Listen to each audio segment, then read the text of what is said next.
Welcome back to the Better Learning Podcast. My name is Matt Rogers. It's been a couple weeks since I've been your host here on the podcast, but I'm excited to dive back into it. And then we've also got our co-host, Brian, who is probably right before this episode. We're going to have releasing some of the A4LE content that's going to be going out. Brian was a huge advocate for being the host on those episodes there. So super excited to bring him back on. I'll let you do a quick intro, Brian. Excited to have you on and joining me. Cool. Thanks, Matt. What a wonderful intro. Once again, Dr. Brian McCraw, education market leader here with K-12. And spent some time doing podcasts in the past. And so Matt has asked me to join in with you guys for the party and the fun here on a Friday afternoon. So I'm excited to be here with you guys to learn more about what's happening in the world of not only educational leadership, but also design and collaboration. So Matt, thanks for the intro and back to you.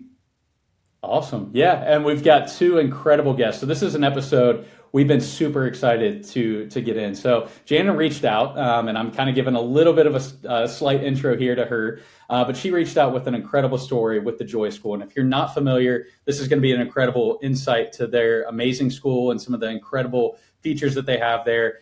They're located in Houston, but I'm going to start with you, Shara. Please give us an intro of yourself and a little bit of your background and how you got into the work that you're doing now.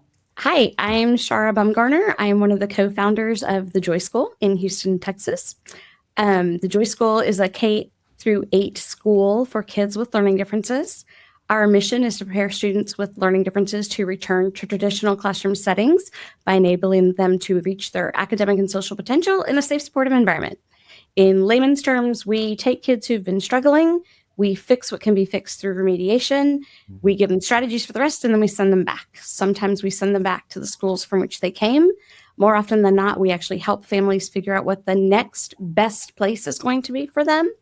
But we're very much a transition place. So most kids are with us for 3 to 5 years, and we give them the help that they need. And then we send them back to traditional schools of all kinds all across the city. And we now have adult alums who are in their 30s with their own kids. And so, they've gone to colleges across the country and they're living all over the world now. So, but yes, that is what I do. We've been around since 97 and we typically have about 150 to 160 students a year.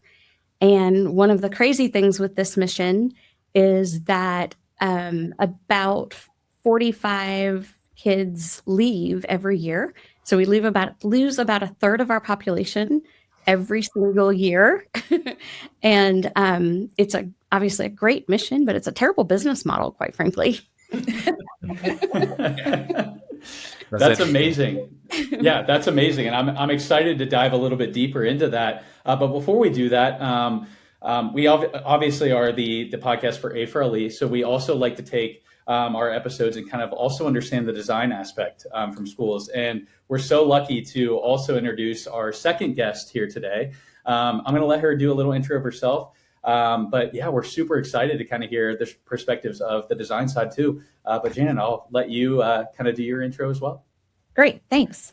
My name is Janann Pittman. I'm a principal with Jackson and Ryan Architects here in Houston. We have a practice that hits many disciplines from museums and multifamily, higher ed.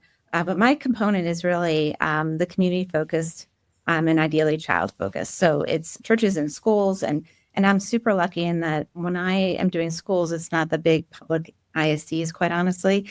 It's the private independent schools. And that's really fabulous. And makes me really spoiled because I'm designing for teachers and schools that already exist, for communities that already exist. So it's an opportunity to do something very particular to them as opposed to, elementary school number 55 in the district or something. Right. It's very specific, and I love each one of my schools, and every single one is different.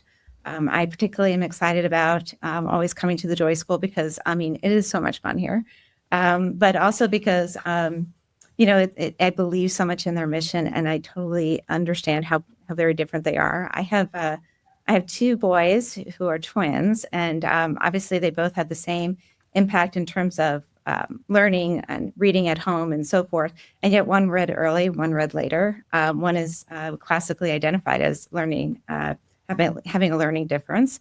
on dyslexia. But I think actually everybody learns differently. So why can't we make the design, the buildings, the schools reflective of that? It doesn't have to be, you get this, the stamp. I had one parent tell me by the time my son was diagnosed with dyslexia, everybody gets something by 5th grade.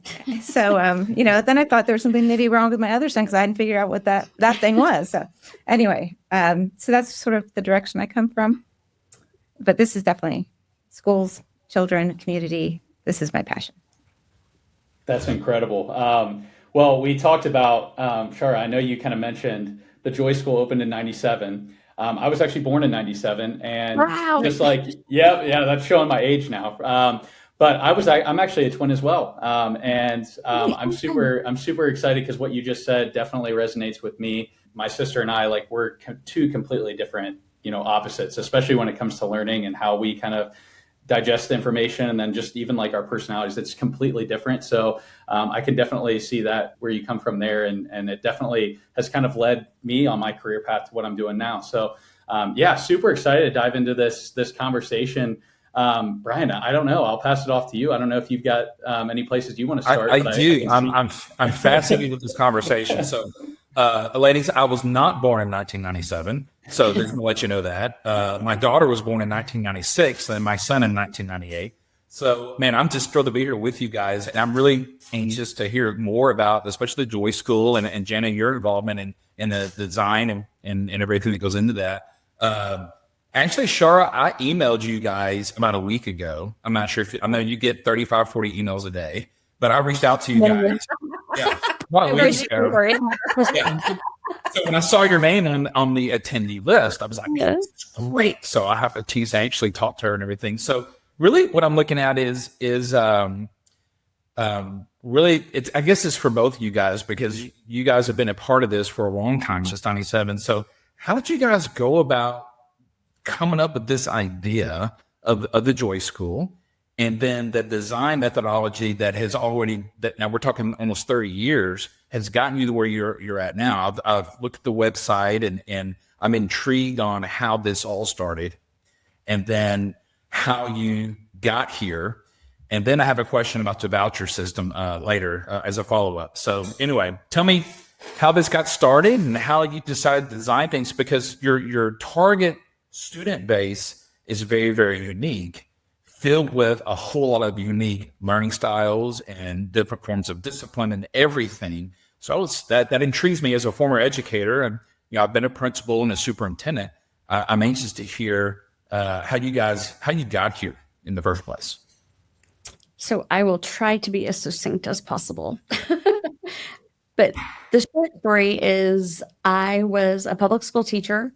I went to school and I took my first early childhood class, and I felt like the clouds parted and the angels sang, because I knew exactly what I wanted to do. I wanted to be a kindergarten teacher. I wanted to teach kids to read. I was going to save the world, And as soon as I got into public education, I realized, wow, they didn't teach me anything. There were so many kids that I didn't know how to help, or I didn't realize the broad range of kiddos that I would have in one classroom.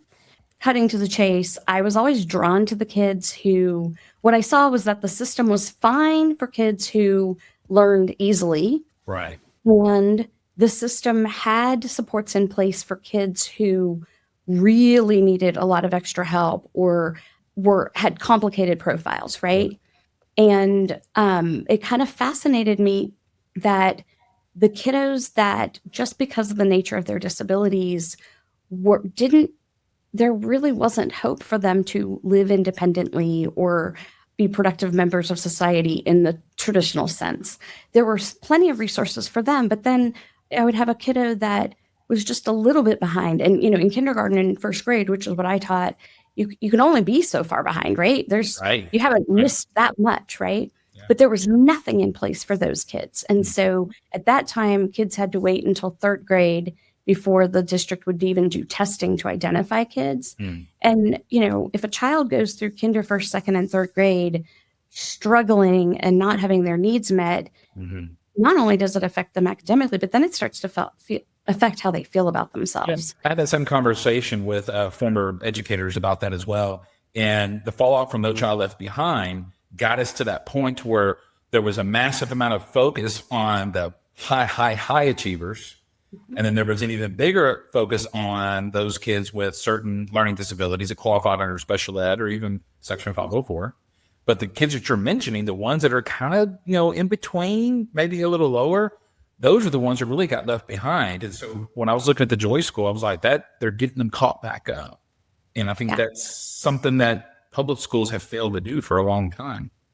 Yes. I can't remember what the study was, but years and years ago, there was data that came out that essentially said that kiddos that were receiving services in public school in 3rd and 4th grade never got out of the system. They stayed behind in that way. And, going back to how we got this started, I was public school, I was frustrated, I was drawn to the kids who needed a little extra and was just kind of wondering why, if we just gave them extra right now, they wouldn't need it long term. And fortunately, with my connections from University of Houston, one of whom was Dr. Jerome Rosner, who was an optometrist by trade, who had done 40 years of research in kids with learning differences. He had started a school in Pittsburgh and was talking with a family that we mutually knew. And they were looking for a school that didn't exist. Their daughter, they knew they didn't want their daughter in public school because of her special needs. And none of the private schools in Houston were really going to be able to accommodate her needs at that time. And so, the original idea was I was just going to work with their child. And through maybe 2 dinners, Dr. Rosner made it sound like, oh yeah, we can just start a school. And I was young and idealistic and naive enough to say, okay, I'll do it. And so truly, that's kind of the limits of my thoughts ahead of time. I just wanted to help kids, but we ended up starting the school with 4 kids, took a couple from my public school and another who had gone through Dr. Rosner's clinic, and then our founding family. And we started the school with 4 kids. And truly, the only thing that those kids had in common was that they hadn't done well in school before. They were 6, 7, 8, and 9. They were all different grade levels. So ranging really from kinder to 3rd grade. And I just taught them. And that was kind of if I had to say anything that Dr. Rosner taught me, it was that it doesn't matter what the child's diagnosis is or what the test scores say. Teaching is a verb. So take the kids you got and teach them. And that's what I did. And by the end of the year, they were all reading, and not without challenges along the way.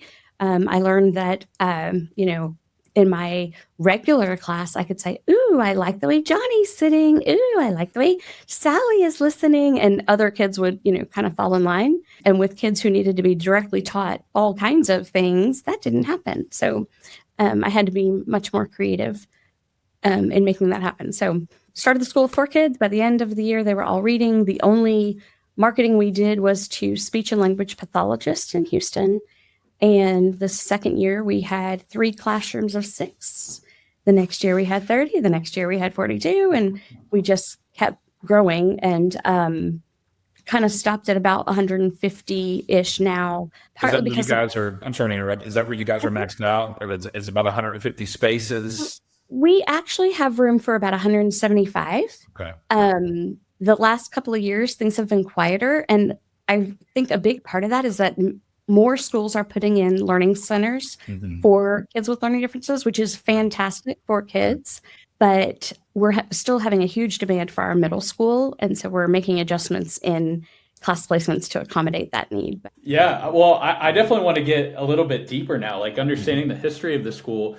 One of the things that we kind of evaluate, so we got your request in. One of the things that really caught my eye is how you mentioned that you all kind of really offer a child-centered educational model. So I want to really hear and dive in a little bit deeper of now today, give us a little background of what the day-to-day kind of looks like for students, fast forward to today. The Joy School is 100% about individualization and seeing kids as individuals with different needs. And again, all of our kids come with some kind of diagnosis. And sometimes those diagnoses are really accurate and sometimes they are not.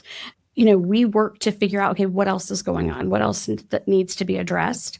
and not in the sense of what other labels does this child need, right? What to call it. It's more about how do they function in the classroom and what kinds of accommodations, what kinds of direct instruction that we can give them and teach, or tools that they can use to be independent. Our whole goal is independence. Our whole goal is mainstreaming and, having them leave us.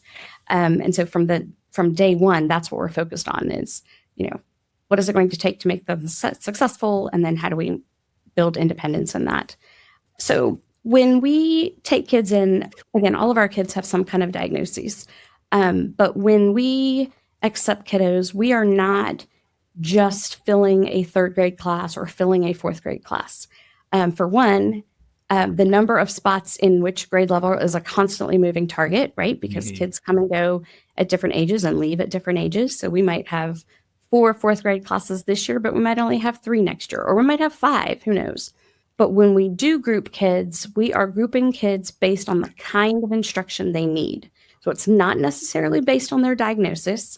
We take a lot of consideration into their chronological age, but we have the flexibility of going back to fourth grade. If we have 4 fourth grade classes, each one of those fourth grade class groups of students could have a slightly different focus. So we might have kids who are really struggling readers who really need more intensive, Orton Gillingham based instruction.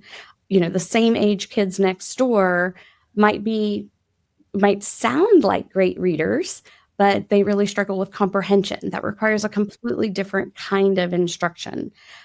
Some kids, down the hall reading may not be part of their struggles at all. They might have struggles really related to math. Other kids it's not really the content that gets in their way, but it might be their processing speed, that they need a much slower pace to learn the same material. It just takes them longer. And so we can't go as quickly or cover as much material in the same amount of time. And so that's how we group kids. Then, because our goal is to get them back into traditional schools where there will likely be in-group instruction, then we teach those kids as a group. And so it's not 6 kids doing 6 different things with one teacher and everybody being isolated. It's much more about being with kids who have similar needs and working in that way. That doesn't mean that we don't do different things for different kids. So we have a culture wall that helps us operationalize things that we believe and how we work together. And one of the tiles is "it depends." And we use as an interview question.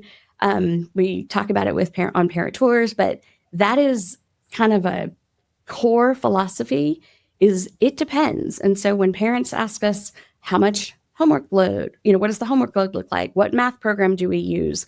How do you handle behavior or discipline issues? Our answer every single time is "it depends." And it doesn't mean that we'll decide at some point, right? It's not that we're being flaky. It's that we have lots of options and it depends. It depends on what that child needs. It depends on, any number of factors. But that's part of the magic of being at the Joy School is that we have that flexibility. There is no one size fits all for anything. And I will tell you, teachers will say that both the best part about working at the Joy School and the most difficult part about working at the Joy School is "it depends." Similar to what we do at K-12 when it comes to collaborating, designing furniture and for learning spaces. Well, how much is this going to cost? It depends. Depends on what, but we can make it happen either way. Well, man, that's fantastic stuff. I guess, Janann, this is probably for you. In your own words, we have this theme at K-12 called radically student-centered. In fact, you've probably seen on my shirt here. So one thing we do at K-12 is we're 100% focused on what's best for students at all times, no matter what we do.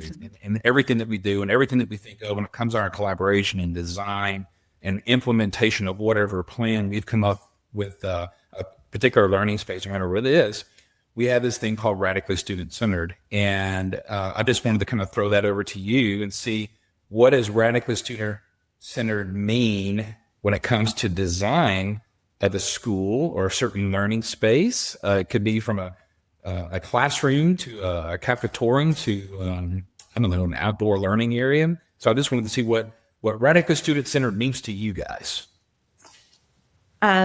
Okay. So for me, radically student-centered varies based on who my client is. So for the Joy School, it's obviously very, very different than everybody else. So it depends, right? Like what Shara was It depends. I could be using this a lot now. I probably say that more than I realize already.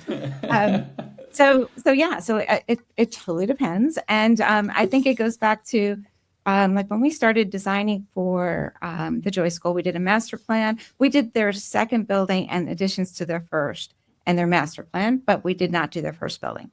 But we looked at their first building knowing that they had typically 6 kids per classroom. The classrooms are smaller, but they had a real space problem in the sense that, a teacher's desk is always the same size. A sink is always the same size. The bookcases aren't suddenly going to get smaller and shrink by, to a quarter of what the others are. And so how do you get all those standard size components into a smaller classroom? And then beyond that, like how can they teach such that they are in all these different positions? So we do this for every single one of our clients, whether there's 18 kids, 28 or 6 in a classroom. So you need to test it, you need to make sure it fits, the furniture fits and so forth. The other part to it is, here they're teaching every single child differently, but so many of their classrooms were the same exact size. And that became a limiting factor for them. So how can we make those rooms bigger and what's appropriate for that learning environment? They also have these sort of like larger offices with tons of light, and they're grouped together. So it doesn't feel like it's an office. It's these kind of amazing rooms where I guess what I would call intervention happens. They seem like, teacher, student. Okay, fine. Well, sometimes there are 3 students, sometimes there's 4. And they said, would really like for them to be able to sit on the floor. And what they really mean is sit on the floor with me, spread out all of our stuff. Well, that's a very different size than, probably like the 7x7 that these rooms are. Again, it depends. It depends on the number of students. It depends on the need. But the other part we haven't really touched on in regard to the Joy School is that you said it last week when you said our first building was about remediation. But the culture here is a huge part of it. And I think, for us designing, it needs to be about the culture and the community if we possibly can. And if we know, that's what I mean by doing independent schools allows me to do something very special in that way, because very quickly, I'm trying to figure out what every possible child with a learning difference might need in a room and a space or in a group of spaces. And they're like, no, we got the remediation part. That's the easy part, which is like, as a parent of a kid with dyslexia, I was like, wait, what? And then they said, no, it's about getting all the other experiences. And somehow they make this school, the students may only be here 3 years because they could be here 2 years, but they make this part of this community.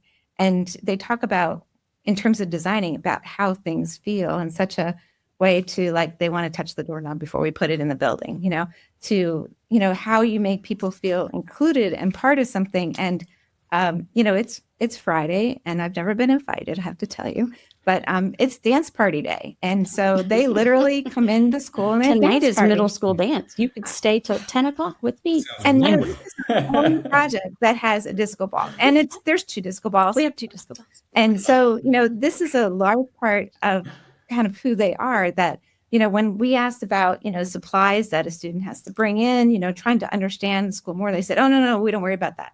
We supply what they need because every child needs something different. But we tell them they have to get all these costumes. And they start talking about the adults in the room, start talking about their costume closets. And I'm always just like, whoa, what? And I show up in black because I'm an architect. This is a large part of my wardrobe. And it's like Pirate Day. And, actually, I don't think I've been here Pirate Day except for once because it's such a busy day here. Because it's STEM-based education that's going on. It's not because it's, it's a play date or something like that. It's just such an amazing place.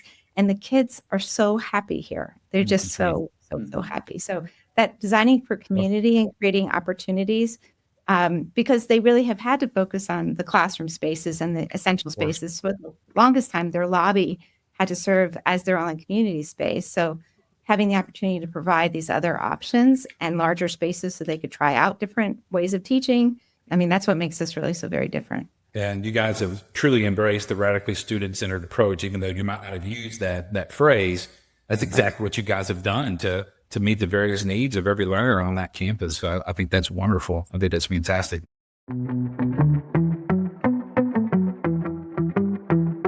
You know, when we work with schools at K-12, it's not just about furniture or design. It's about impact. Our radically student-centered approach puts students at the center of every decision. From that first conversation to the final walkthrough, we're focused on creating spaces that actually work for the kids, the teachers, and the community. So if you're looking to do more than just check a box on your next project, let's talk. Visit K12.com. That's KAY-TWELVE.com and see how we're helping schools transform learning one student at a time. Because at K-12, it's not just about projects and furniture, it's about purpose.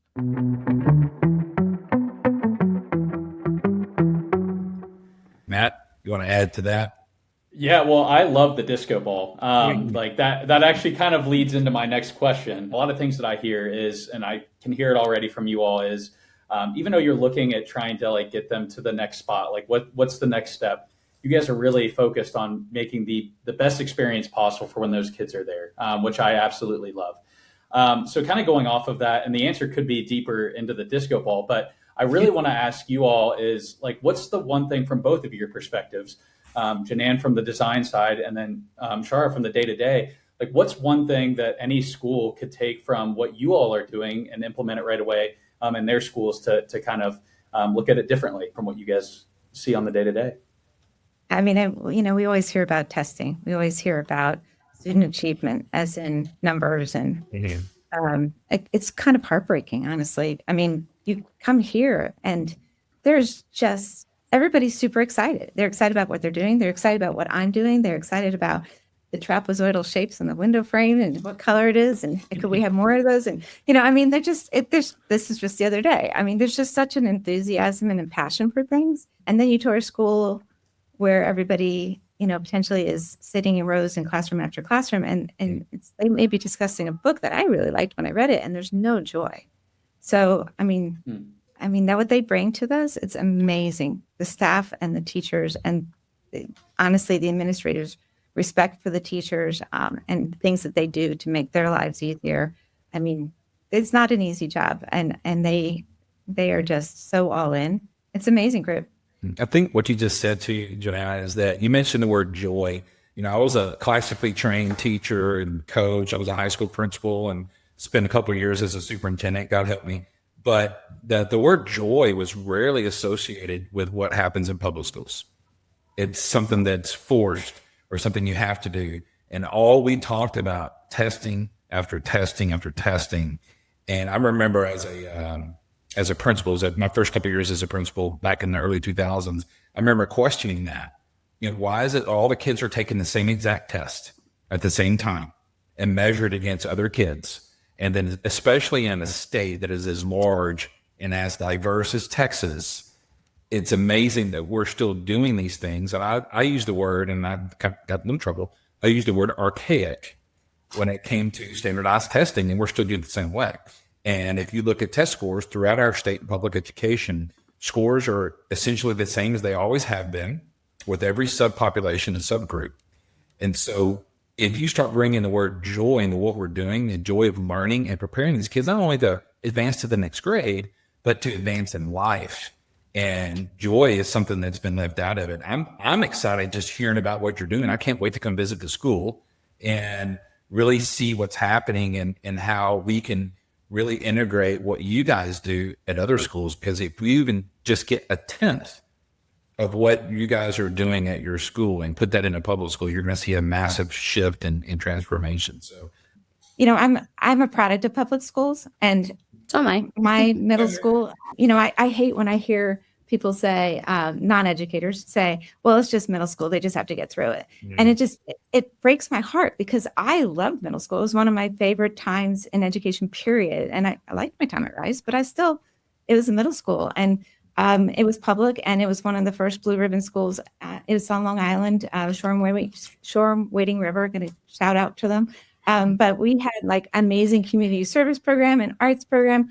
I think most of the teachers had gone to Woodstock. I mean, I learned so much and I had so much fun. We had a farm with greenhouse goats. We milk the goats and then make goat's milk like ice cream. And so, I mean, why can't we have fun? I had a blast. And, I did just as well in my algebra regions as probably the next person. But, the point being that, it doesn't mean that you can't have it. And it doesn't mean that it's not happening already in public schools. It's just not happening enough. Yeah, that's right. I agree with you. I had a great experience, and my mom was a former teacher and principal and superintendent, twice retired superintendent. She actually went back and did it again after she retired. So shout out to Jolene McCraw in Beaumont, Texas. But you're Texan. Yeah, I'm from the Beaumont area. Yeah, that's right. So anyway, I spent a lot of time in Houston as well. But that's one of the things too. You talk about the influence that I had on myself from my educators growing up with. I could tell you every teacher I have from first grade all the way through 12th grade. I could tell you which ones were awesome, which ones were not as good. But for the most part, the teachers that I had an experience I had growing up in the public education system here in Southeast Texas was wonderful. It was wonderful. And I don't remember much of a focus on standardized testing, but I do remember a focus on getting prepared for that next level. And in this case, all of us were prepared to go to college or university. That's it. That was the focus. That's all they taught us, and that's what you did. And we heard it at home. We heard it at school. But I think going back to, I know this is really stretching it, but going back to design and functionality of the actual school building itself, our school didn't look any different from a prison. It was just a box, compartmentalized. Okay. Desk in a row. Okay. And if you have figured out for me just a little bit, I was pretty wiry and my ADHD was undiagnosed, and they made us sit in these desks that had a bar on the side of the combo desk. And that was like a little mini jail cell for me. So you can imagine what I did. I like to talk a lot and cut up and have a good time. And I spent a lot of time in the principal's office. And back then, either you were suspended or they put the board on you. And so I got the board on me many, many times. I think I averaged 6 to 12 per year from first grade all through high school. And it tightened me up for about a month or so. But anyway, I just started thinking about design and function of the building itself. And I know, Janann, you kind of already answered this, but what do you really look at when it comes to designing a specific purpose? You can't use the term "it depends," but what is it that you really focus on when it comes to actual design? Obviously we want to build these brand new, beautiful buildings that cost millions of dollars, and we want to improve educational outcomes. We just don't want to replace the building, even though some districts, that's exactly what they're doing. They're just replacing an old building. So what is it that you guys consider, I guess, the number one thing when it comes to how you're going to design a new learning space? Oh, the number one thing. So that's hard because there's so many things. Right. I would say that, a wonderful teacher can teach in the shoebox, right? It doesn't matter. But I think that, often a child's second home is a school. Mm-hmm. If we can't make it visit, you want to spend time. I mean, everybody remembers their school. Do you remember your first office, that first cubicle? No. I mean, that's probably, that's a stretch, right? So, it used to be, things have changed. It used to be that we had to argue to get more windows. It used to be we had to argue to get better lighting. These studies, for acoustics weren't out yet. I mean, we don't do a building now without an acoustical consultant, and so much has changed. And it's not just that it's more pleasant to be in, but I think this idea that there's choice for teachers, choice for students, and, what they sit on. And, maybe there's more than one lighting setting even, hopefully there is. But having those options makes it possible to really teach in a way that is reflective of what the goals are. So if we can reflect the pedagogy in, how they teach in a physical form and then express the community, because it's the community that you tend to remember, right? I mean, it's that feeling. So designing, the feeling is a large part of it, I would say. I think what you said really stands out, that this is their child's second home. That's something that I think more people need to hear. And I think that's a very, very profound thing. Matt? Yeah, well, as we kind of wrap back, I want to just talk about, because we kind of talked about it a little bit, was there's surviving or thriving. And I noticed this on the website when I was checking it out earlier. Mm-hmm. You guys have that phrase as one of your visions there. So I want to kind of hear a little bit about that, Shara. Like, what is surviving versus thriving look like today, and kind of what are you guys looking at in the future for students as well as you're thinking in the future? Not all, but a hefty majority of kiddos who come to the Joy School has not been a joyful place. Whether it's because they were late in learning to read, or they were struggling in some way, or they were struggling to make friends. For so many of our new kids, school was 7 hours of where their differences or their challenges were highlighted, focused on, et cetera. And then they would come home and those same kids would have to do tutoring or go to therapy or, take 3 hours to do homework, and the whole family is held hostage because the one kid needs help with homework. And those kids are surviving. They're getting through school, right? Sometimes they even have decent grades, but it takes such a toll when every waking hour of their day is focused on what is difficult for them. That means they don't get to really shine in soccer or join a theater group or do play, just play outside or, work with their hands. So many of our kids have those talents where, academics may not be their strengths, but they have all these other talents that they just don't have time to explore. And, the reality is we all choose careers based on our strengths, not what we do poorly at. And so we spend all this time trying to fix whatever it is a child is not good at. Like, that's not helping them figure out who they are and what their talents are. The name of our school is based on, it's really based on a story from our founding parent. But, when her kiddo thought she was having fun or playing games, she was able to grasp concepts more easily. As soon as she thought it was work, she got stressed out and shut down, And so one of the things we talk about intentionality wise is we know from brain research that an anxious brain can't learn. It wouldn't matter how talented our teachers are, what programs we have in place. If a kiddo's in fight or flight mode for whatever reason, whether it's academic reasons or not, we're not going to get anywhere. And so in designing our space, we were very, very intentional about how we wanted it to feel, and not just how we wanted it to feel for kids, but also parents. The reality is nobody gets on the Joy School waiting list when they take their kid home for the first time. Nobody wants to be here. And so we wanted, when parents came to visit or tour the school, we wanted them to feel embraced. We wanted them to feel welcome and understood and not judged, and a place where they could truly share everything so that we could help them in as many ways as possible. We wanted them to relax.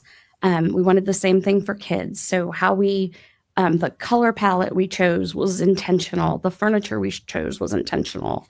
Again, we also took that to the other adults in our building. We wanted teachers to feel safe and supported, and where we placed offices versus classrooms was intentional. We didn't want an admin hallway that was closed doors and, nobody gets in without permission. Our dean's office is closest to the playground. So they can hear what's going on, even if they don't want to hear what's going on, right? Or if something's happening, they can be at the ready. The dean's office is welcoming to kids. It's not a place where you go for paddling. It's not that they don't ever have disciplinary issues to deal with, but it's also a place to be celebrated. It's a place to go get support in handling a social conflict or a problem with a friend or a problem with a teacher, or sometimes we even have to be a liaison between kids and parents and, helping them speak the same language. Right. So, all of those things were so intentional. Janann and I, Janann laughed at me because I could probably do an entire podcast on how intentional we were around bathrooms. She could. Which is kind of crazy.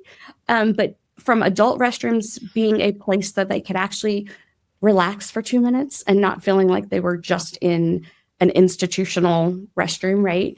And down to kids. And, we chose not to have auto flush toilets because we didn't want that to make somebody anxious. We didn't want to have, faucets where you have to like push the button and switch hands, because of our kiddos who had coordination issues. Door handles. If you had asked me 20 years ago if I cared about door handles, I would have said no. And the first 3 they brought me and I touched them, I was like, oh my gosh, your finger gets caught, and like I was thinking in terms of little kid fingers and the ease of use for that. So in answering the question, like what other schools could take away, I really, like Janann said, I think thinking about how the building feels, people tell us over and over and over again, like you can just feel it when you walk in, that the Joy name matches the environment. I would say that, and then also intentionality around everything, around the placement of certain spaces, around forced travel patterns so that people aren't isolated, that people have a reason to go to the same part in the building so that people do interact, rather than being able to take care of all of their needs in one single corner of the building. That's what I would add to that. Well, one of the biggest, and the reason why I asked this, and this is so helpful for you to kind of go through, because like you mentioned, you've had the beauty of, I think you said twice, going through this process of being able to kind of lead from this. But there's a lot of people in a lot of sense. Brian, I don't know about you, but if there's a lot of superintendents and heads of schools that never even get a chance to kind of go through this. So sharing these perspectives are really huge to share with our audience, for those ones that are. So Janann, I'd love to ask you, is there anything from your perspective, any words of encouragement or things that you would leave our audience with if they are kind of going through something like this for the first time, things to be thinking about, things that maybe some wins from the Joy School project that you would have our audience take with them? I would say sometimes, we have very few meetings, right, with a client, and they only let us in a little bit, and I think by doing the master plan first and by having them be so open with us, we were able to learn so much more about them. I think that's true of our other clients as well. The ones that can really, and most of them do, it's awesome, really let us in and get to know them, flaws and all. It's the best because we really get them a whole lot more. So when I've learned that when Shara says, we need the toilet stalls to be a little bit more private. Okay, great, got that. We'll put a continuous hinge on that door. And then it comes up again, and I realize, oh, you know what? I probably need to dig a little bit more. And we do this a lot when we're working with a team working on the Joy School. Is we just knee-jerk reaction? Is this our standard whatever? Or do we need to question it? And especially here, we need to question it. But it makes us much more aware, I think, in our other projects, honestly, too, where we have to say, when you say a little bit more privacy, are you thinking you want a door and for around a toilet with walls and, yeah, that's exactly that would be really good, so, but it's, if you don't ask, if you don't kind of drill down, and they are just so open about things that it really helps us to, and they give us the time to follow up and to ask the questions. So I think, for them to communicate, their needs or the issues even, it allows us to be intentional, and then it reflects their very, very intentionality in what they do. I would also add that, a lot of schools, it's work by committee, right? So you might have a building committee, and we certainly had a building committee at the board level, but getting input from as many people as possible, not for consensus building, but for perspective taking, like really understanding what someone means, like she's saying, but also for a shared space, making sure that we're getting a handle on everybody's needs. What does this mean for the art teacher versus the principals versus, the PE teacher or the person who's planning graduation as an event? So one of those spaces Janann helped us design is it's our gathering hall. And so it is used for eating lunch for cafeteria tables. It's also used for indoor PE. It is also where we have performances for kiddos, graduation, our house rallies. Our school has a house system where the entire community is divided into 4 different houses. All kinds of things happen in this space tonight. It's the middle school dance. So getting input from multiple people, not just me, because, I might think about certain things, but not think about how that would affect someone else or how it's going to affect, the conference room, which is down the hall, and, acoustically, what does that mean? So allowing more people to be part of the process, not to the point where it bogs down the system, but like before you start designing, really giving everybody an opportunity to share things. And that's what Janann and her team were so phenomenal at, was taking all of these different ideas and perspectives and finding common ground and building in flexibility wherever we could. Because again, as a small school, we need as much flexibility as we could possibly have because we're so limited in what our options are. Yeah, it's fantastic. I have a follow-up question on that. Totally off everything. The voucher system that's starting up this fall. Are you guys participating in that? How's that affecting you? I have my own opinions about it as an educator as well, but I wanted to see where you guys are on that as a private institution. So we are not participating in the voucher system. I didn't think you were. I believe it is the right decision for us, primarily because what makes us able to do what we do is the ability to do whatever it takes, to do whatever we think is right for this kiddo or this family without any kind of regulation from the state. Obviously, we have our accrediting organization, which has very, very high standards. But the idea of even testing, of course, we do some standardized testing so that kids have, records to follow them and that are meaningful to other schools. But anything that would tie our hands in having to do something for a student or not being able to do something for a student or family, down to admissions policies and dismissal policies. Part of having a safe, supportive environment means occasionally we have to let somebody go because we're not the right place. We can't support them enough. And so if the state interfered with that, it would interfere with our ability to serve our kiddos. And there are so many variables that so many kinks that have not been worked out. Also, we have a really robust financial aid program. And so, for our 150-ish families, we give out more than $1 million every year. And so I don't feel like our families actually need the vouchers to be able to access the Joy School. So I don't feel like they're losing out. But yeah, it's complicated. But no, we're not participating this year. I totally get it. Cool. Thank you so much. Matt? Well, I'll take us home then. For the listeners, betterlearningpodcast.com is where you can find us. We're going to put things in the comments here to find more about the Joy School. I guess, Shara, real quick, 30 seconds. If anybody has more interest on the Joy School, can you tell them where they can find you all at and where to find more information? Yes, the best place is our website, www.thejoyschool.org. But I would be remiss in not really doing a shout out for Jackson Ryan, because I have to say we interviewed 5 different firms before we chose Jackson Ryan when we were doing our design work. And again, what was so important to us was finding a team that really would be open to listening about how we were different.